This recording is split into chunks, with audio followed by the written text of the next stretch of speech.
Bonjour à tous et bienvenue dans les Focus Concept. Aujourd'hui, l'absentéisme en 2 minutes 30.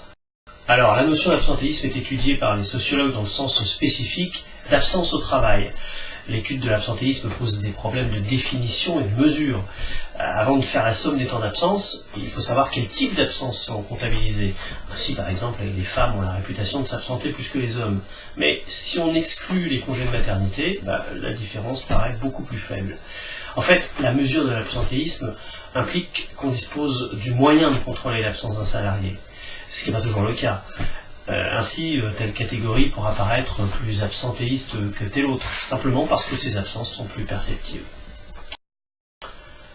On a pu vérifier que les salariés s'absentent plus souvent lorsqu'ils sont peu qualifiés, lorsqu'ils ont une faible ancienneté, lorsqu'ils sont très jeunes ou au contraire plus âgés, lorsqu'ils travaillent dans une grande entreprise et lorsque les salaires sont bas.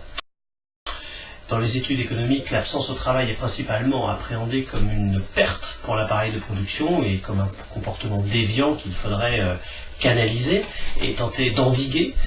Mais dans le cas de la sociologie des organisations, l'absentéisme peut être compris plutôt comme une stratégie de sortie du système d'interaction que constitue l'organisation de travail, en fait comme une stratégie rationnelle de l'acteur concerné et qui peut constituer en soi un objet d'analyse. Comme vous pouvez le voir, ce concept d'absentéisme est beaucoup moins simple qu'il n'y paraît, c'est pourquoi je vous suggère de ne pas vous satisfaire de ce focus concept et d'aller un petit peu plus loin dans votre exploration. Bon courage et à bientôt.